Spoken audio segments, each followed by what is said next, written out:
What if we were to take 10 seconds, just 10 seconds to close our eyes and breathe? And it's not a fancy breath. I'm not talking 3 counts in, 4 counts out, inhale through the left nostril, exhale through the right. Just 10 solid seconds of breathing. So as long as you're not driving or walking or biking, let's close our eyes together and just breathe for 10 seconds.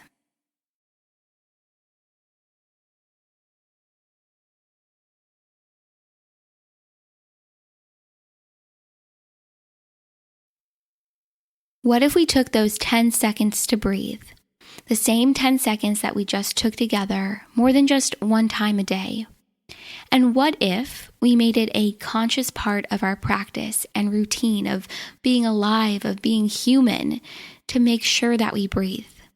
How often do you hold your breath? I hold my breath all the time. I hold my breath when I'm recording for this podcast. I hold my breath in conversation. I hold my breath during the day in moments of excitement and also in moments of tension and anxiety. I'm probably holding my breath right now. What if, though, we stopped doing that? What if we fully allowed ourselves to breathe? And what if fully allowing ourselves to breathe meant we fully allowed ourselves to live? I'm realizing that every moment that you hold your breath, when you hold it in, you're holding in a part of who you are. And by holding that part of you in, you're not allowing yourself to express who you are, because every breath is an opportunity for expression. And I never thought about it that way until literally this second, so I have to say it again. Every breath is an opportunity for expression. So think about it. Why do we hold that breath in? Why do we hold that expression in? What stops us from fully expressing who we are? Are we afraid of what it would really mean to allow ourselves to take up space, to be seen, to be heard, to be acknowledged, to allow ourselves to be acknowledged?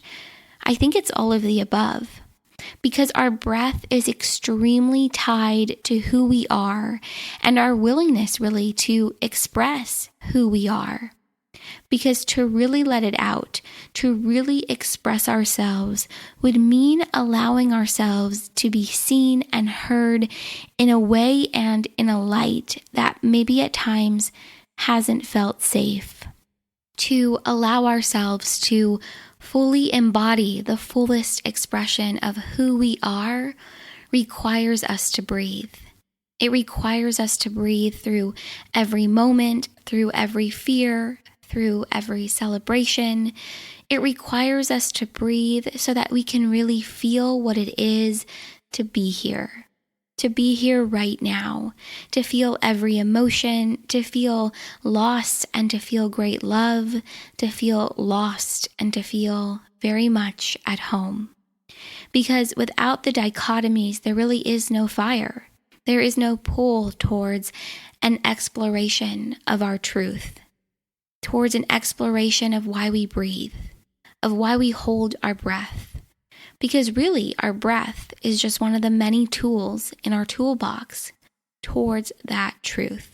So, embrace your breath, embrace your truth, embrace the freedom to explore, to choose who you want to be, to choose letting it out instead of holding it in, to choose the fullest expression of who you are instead of who the world has told you to be. So, I'm going to end this solo episode by saying, don't be afraid to breathe. Don't be afraid to take up space, to make noise. Don't be afraid to take those 10 seconds that we took earlier and maybe multiply them by 100 or more and really take that time every day for yourself to breathe. Don't be afraid to connect to your breath, because by connecting to your breath is really how we start to reconnect and connect to who we are without the noise of who the world is telling us to be. Because by connecting to your breath, it's really the opportunity and the chance to connect to who you know you already are. So this is just something that I've been thinking a lot about, honestly, and trying to understand for myself. And so I thought, well, let's podcast about it. Why not? Honestly, the month of May was a really transformational month for me, mind, body, and soul. And I'm excited to start to share a little bit more of that with all of you, which honestly starts by sharing more episodes like this one that are just straight up reflections. So whether you're listening to this today or this week or in months from now, I hope you have a wonderful rest of your day. Don't forget to breathe, and I will see you right back here for another Seek the Joy Tuesday.